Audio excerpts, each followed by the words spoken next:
Hello and welcome to Housing and Economic Development. I'm Michael Shea, the host of this program on Arlington Independent Media.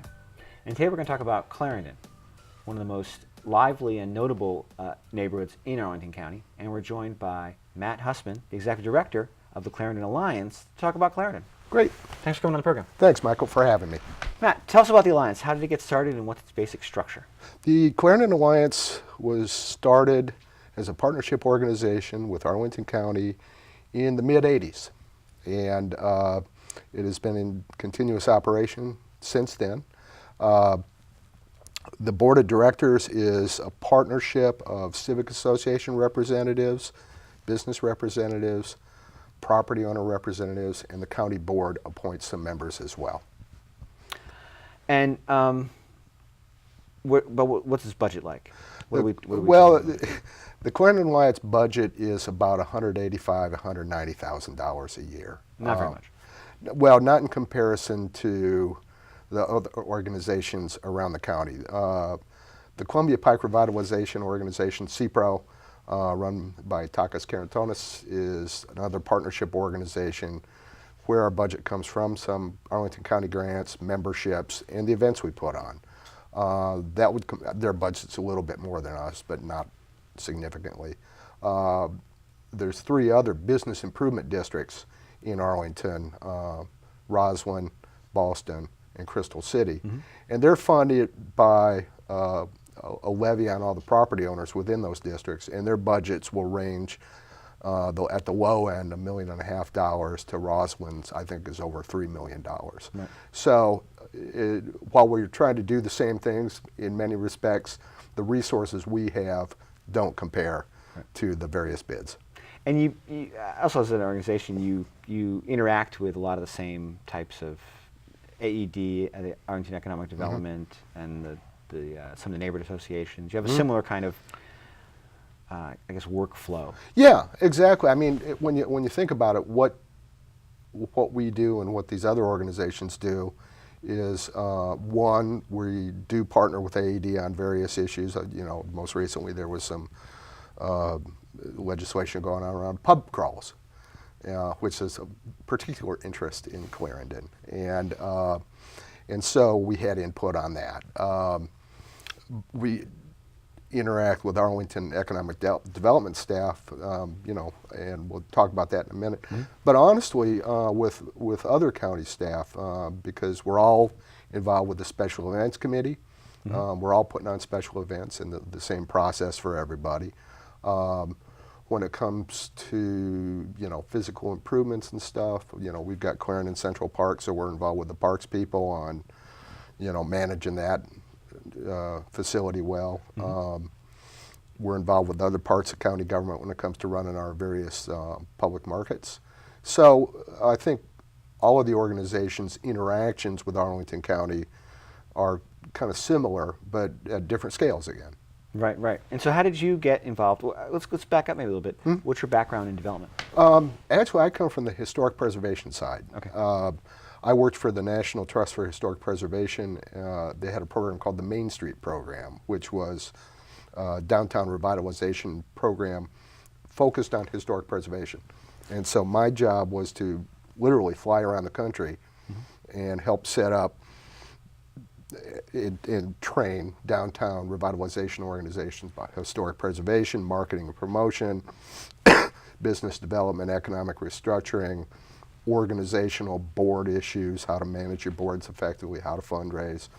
And because of the nature of the work and the historic preservation focus, I went to a bunch of places that you would never go to probably if you weren't contracted to go there. Mm-hmm. But they're wonderful places that are off the interstate, that have wonderful historic fabrics, great downtowns, really interested, dedicated people.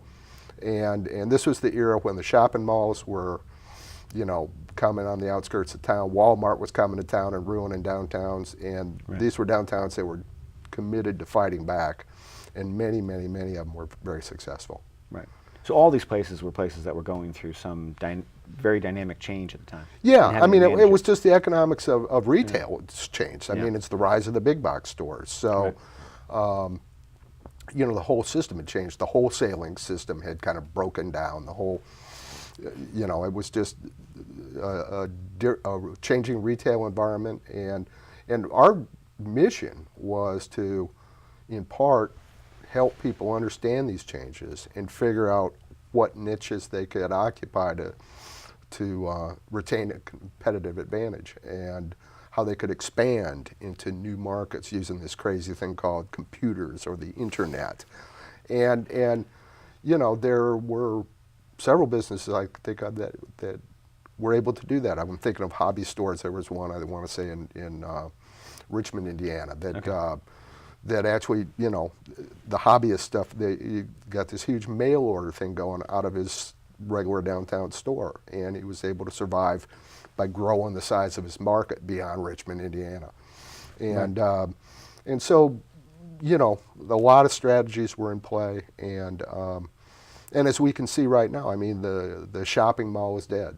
You know, that's a dying retail model. They're turning all these inward-facing malls, they're remodeling them and turning them back out so they look like an old-fashioned Main Street. I mean, it's kind of ironic if you think about it. We had the real one, we kind of messed that up. We built all this new stuff, and now we're turning them back into the thing we got rid of in the first place.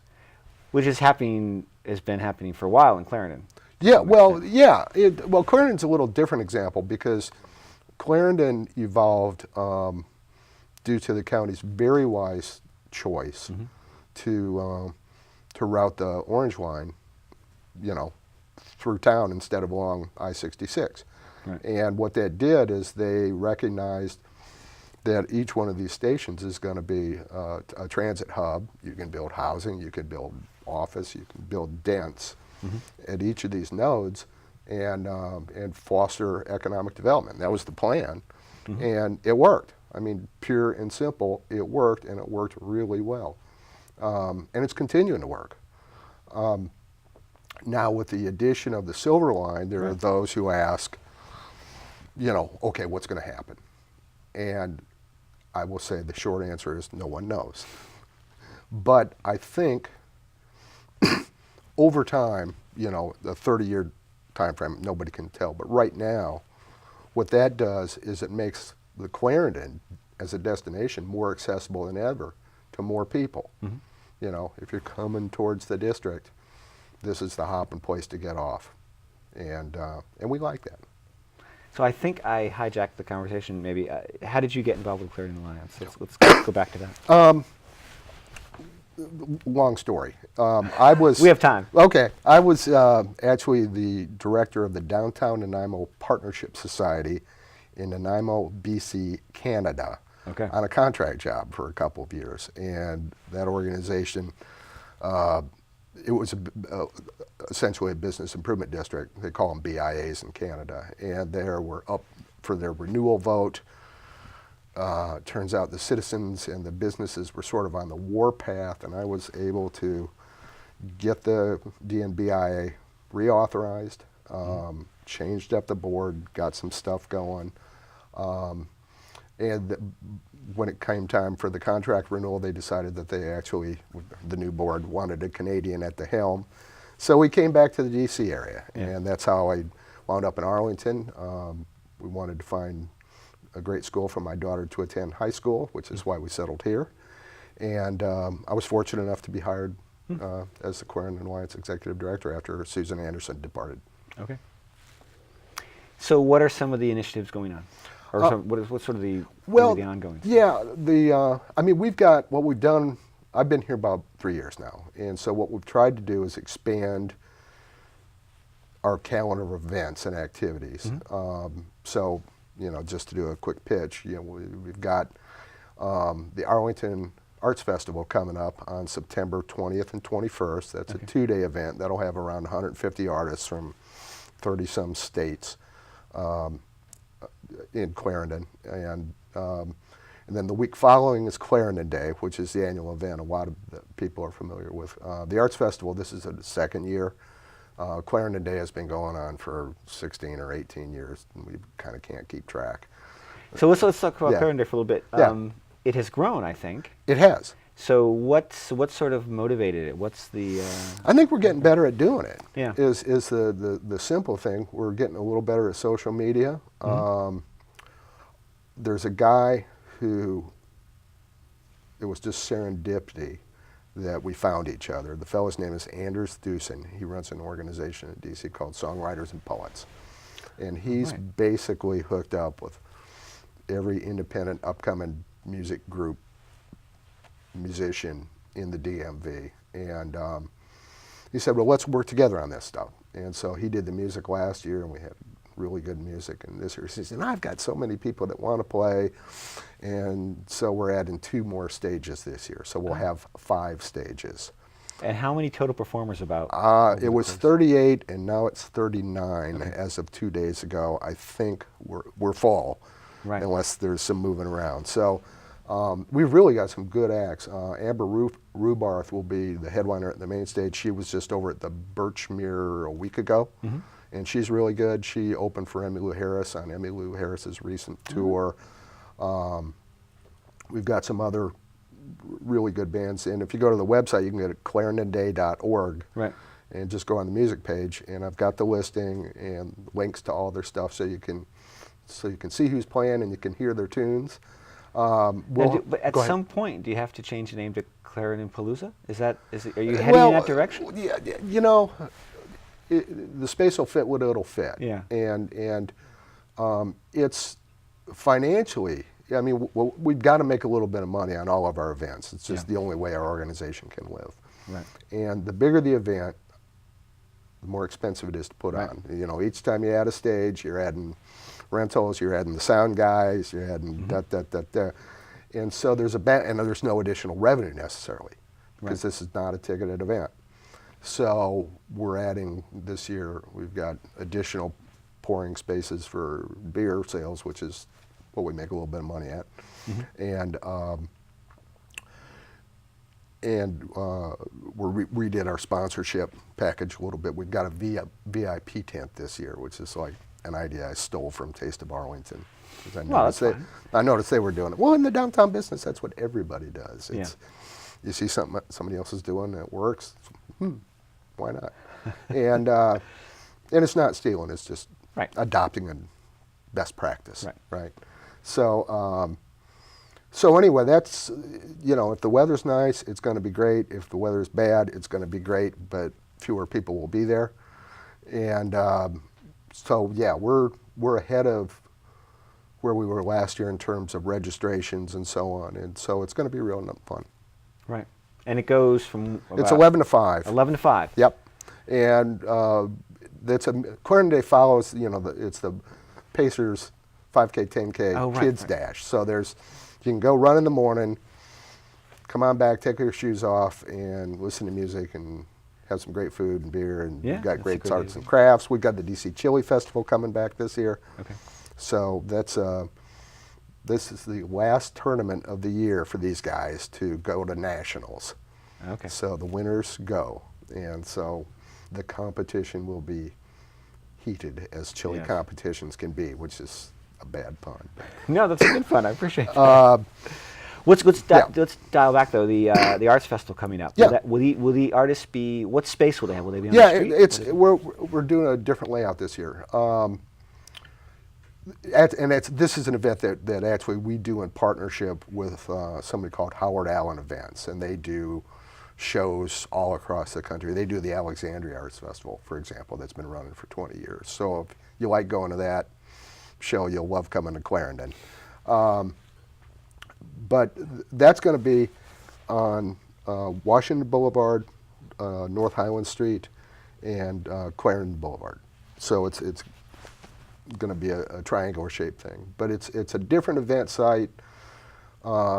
You know, as we go through the special events process, and obviously the police and the traffic people look at it, and they said, you know, that's pretty clever. That's going to work. And I think the traffic is going to be less of an impact than Clarendon Day makes. And I'm very mindful as an organization not to close down streets often, because it does impact business, it does impact retail. But on the other hand, to have these big public gatherings is important. I'm working with Anders on a potentially a a craft beer festival in Courthouse for maybe later this fall. Right. We're still trying to pull that together. The permit just got approved, and working with some, of the local breweries and we're trying to organize it as a competition Mm-hmm. to see who's the best local brewer in the DMV. So we'll see if we can get that going, but it should be fun. Do you have any way of knowing to what extent the residual draw, in other words, you get this big event and you get people, obviously, not just people in Arlington who come to this. Right. And do you find maybe in the months to come, you've got more people coming in from Loudoun and Fairfax who are suddenly aware of Clarendon? That's the idea. That's the underlying idea is, we get them into the district and, okay, the retailers got to get them in the stores. But, our district is it's a lot of food and beverage. Right. And so that's a little different. But it's good to get people here for one thing, because I didn't know all this was here. Or even people that had been here 3 years ago. Yeah. I mean, hey. See something new. Well, exactly. What's that CNA building? Yeah. That wasn't here. And, I mean, I mean, if you're away for 3 years, you're missing something, because there's new stuff all the time and more coming. There are projects in the pipeline. I should say, when I speak about Clarendon, it's really, in my mind, sort of Clarendon Courthouse, because we do, events in the courthouse, area as well. So, but yeah, they're in the middle of the big planning process for the courthouse area, and so that'll be exciting to see what the findings or results of that'll be. Are you having input into that? Or We have one of my board members is on that steering committee, so we do through him. Right. But it's going to be important to get it right, and one of the things I do hope comes out of that is to create a public gathering space, because the government's going to be there, and I think it's important to have a large enough plaza/event area to do not only any political type of thing, but to do a beer festival. I mean, it's like without closing the street. And I could see, at the end of the day, taking the current parking lot that's there, digging a hole, putting underground parking, putting grass on top, and there's your plaza. Right.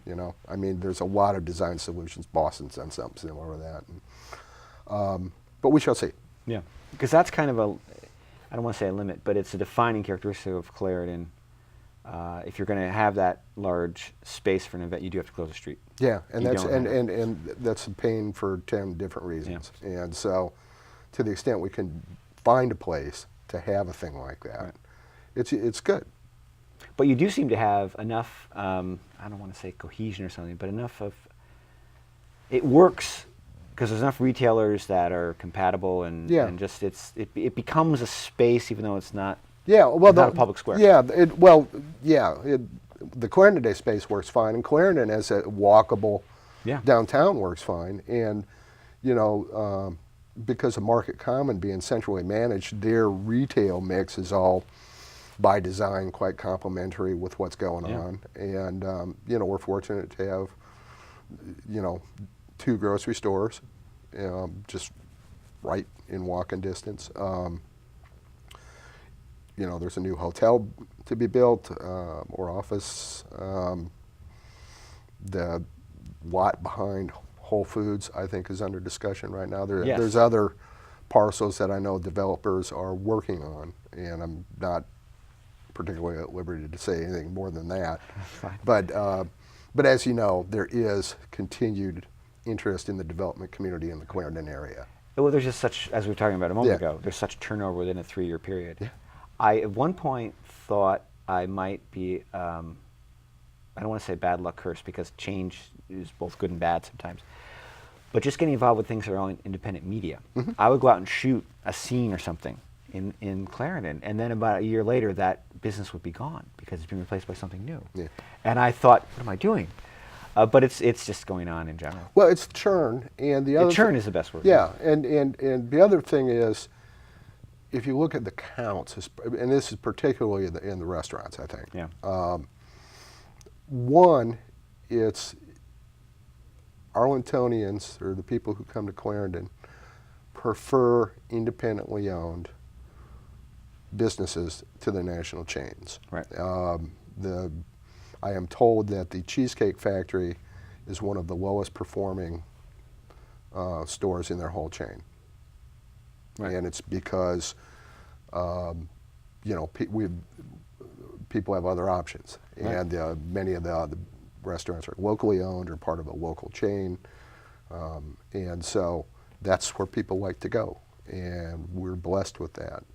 But the absolute numbers of restaurants and places to eat and drink has gone up more than population has over the Right. last several years, and as a result, you're taking a certain pie and dividing it into smaller pieces, and so that's going to cause some churn. Yeah, yeah.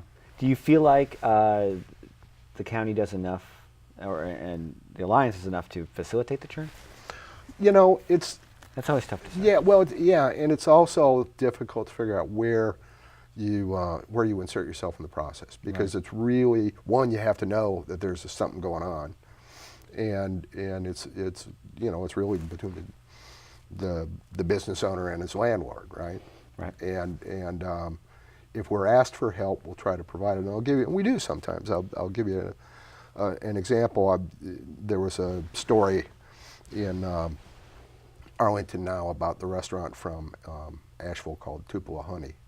Okay. That's going to locate down in Courthouse, and they reported that, and it happens to be true.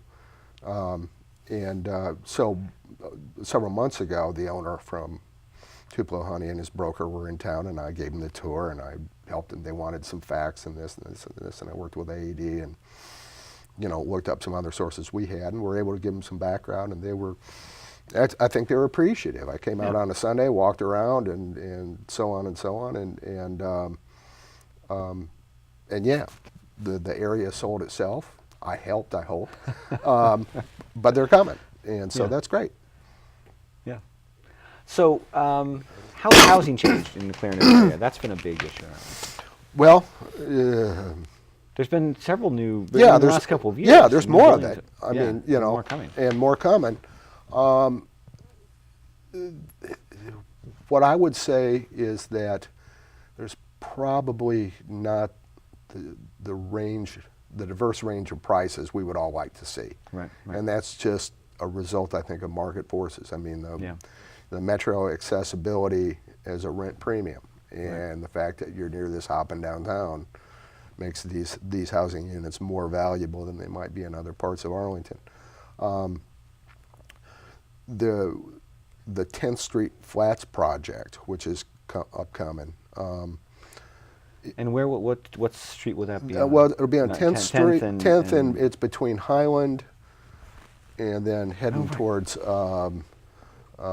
what's that? The credit union, the NAICS or whatever that. Forgetting the acronym. That's fine. But they're going to have live-work units on the ground floor, which I thought was kind of an interesting thing. Yeah, that is very interesting.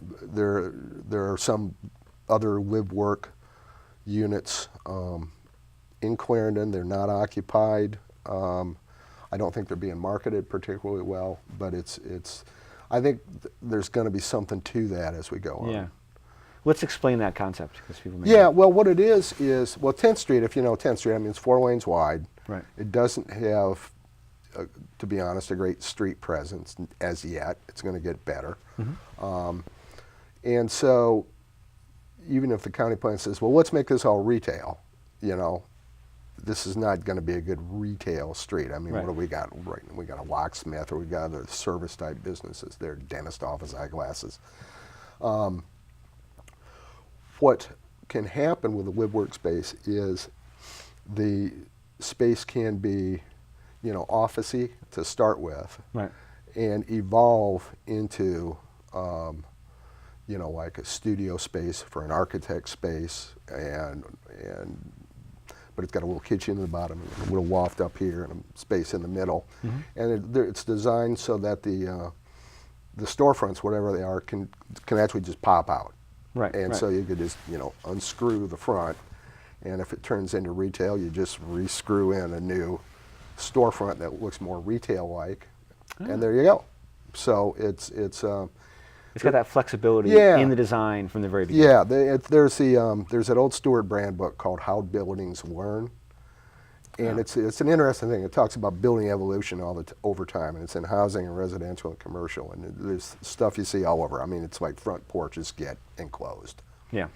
and but the same thing is true for retail. To the extent that you can, build in the expected change Right.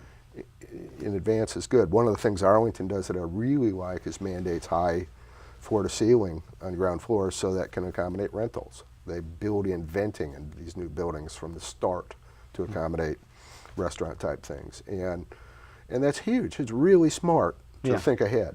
And you don't know you're going to get a restaurant in here, Right. but I tell you what, you build a chimney through the building at the start so you can vent out the roof, Right. as opposed to trying to do it after the thing's done. It's a million times better. Right. And again, it's that whole idea of just being more flexible because, as you say, you don't know the future, but there's a high probability it's going to Yeah, involve well, restaurants. there's a high probability you don't know what's going to happen. Right. And so So you want to have just- options. Yeah, exactly. Simple as that. Right. And so what's the neighborhood associations that you work with? We've got Wyan Park, Wyan Village, Ashton Heights, and Clarendon Courthouse. All right. So they're all pretty active and Well, we've got they all have representatives, and the civic associations all are very active on the Clarendon board. They all come. Actually, our board president, Adam Foker, is also the president of Clarendon Courthouse Civic Association. So he's wearing two hats. Wow. Bless him. And he likes meetings, obviously. yeah, evidently. But our organization, I should mention, we're in the middle of a strategic planning process, and it's some would say it's overdue because we haven't done one since we started, as far as I can tell. Overdue might be not strong enough a word. Yeah, well, it's important to do. I mean, there was we started on one in 2009 and didn't quite get done. But by now we're at a point where we're reaching consensus about the events, about the activities, about Clarendon branding, the need for that. We're starting to ask questions about, we're noticing the competition, we're noticing the bids, and say, okay, now what can we do with our resources? Should one of the things we ought to be thinking about is, maybe we need more resources, and if so, how to get them? Right. We are talking about what's our relationship with the county in terms of commenting on issues that are important to Clarendon and the business communities in general. And the board is coming to a consensus that, we ought to have opinions and advise the county of what our opinions are on these things. Again, I'll go back to the pub crawl thing as an example of that, and I think the county got it right. Right. They're in the process of doing the regulations, and so it's all in the fine print. But what they did in a big picture to say, these things are special events, and they ought to go through the special event permitting process like everybody else. That's the right. That's absolutely right. So, we're happy about that. Well, we'll have to have you back to talk about the strategic plan as it unfolds. Yes. Because it is going to continue to be an interesting process and affect a lot of people in Clarendon. And now we're looking at the structural changes we may need to make to implement what our vision is. All right, very good. Well, thank you, Matt. Thank you. Thanks for coming on the program. I also want to thank our volunteer crew here at Arlington Independent Media. We've had Dario Baguena on camera, Janessa Jackson on camera, Steve Cordle and Hilary Freer in the booth. But most of all, I want to thank Matt Hussmann for working so hard to make Arlington an even better place to live and work. Thank you very much, Michael. I appreciate it. Thanks for coming on the show. You bet. All right.